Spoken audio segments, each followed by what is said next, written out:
Rafizi Ramli meluahkan rasa tidak puas hati terhadap perjalanan pemilihan PKR peringkat cabang yang lalu dengan menyamakan keadaannya seperti badan tanpa kepala. Beliau menegaskan bahawa jawatankuasa pemilihan parti telah gagal menjalankan tanggungjawab dengan berkesan.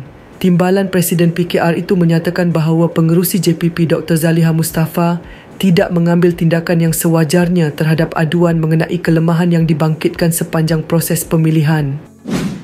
Saya sudah lama suarakan dalam parti, kebimbangan saya bila kita sudah berkuasa orang berebut nak masuk parti kerana kita beri ruang. Ada anggota yang saya panggil anggota Airbnb.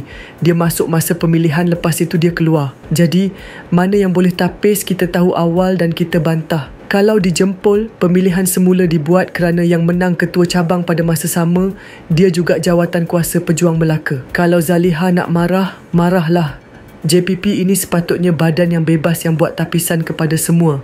Bila ada bantahan, anda jawablah satu persatu. Ini kadang-kadang bantahan sampai beratus-ratus dan dia tak jawab. Kita tanya macam mana pun dia buat tak tahu, ujar Rafizi ketika muncul dalam siaran langsung podcast yang bakar menteri malam tadi. Pemilihan peringkat cabang PKR yang berlangsung bulan lalu turut mencetuskan beberapa kejadian luar jangka, termasuk kekalahan calon ketua cabang daripada KEM yang memenangi keseluruhan jawatankuasa. Satu situasi yang dikaitkan dengan istilah badan tanpa kepala. Pada 5 Mei, Setiausaha Agung PKR, Fuziah Saleh, memaklumkan bahawa Majlis Pimpinan Pusat Parti telah bersetuju untuk mengesahkan keputusan bagi pemilihan cabang yang sebelum ini dipertikaikan.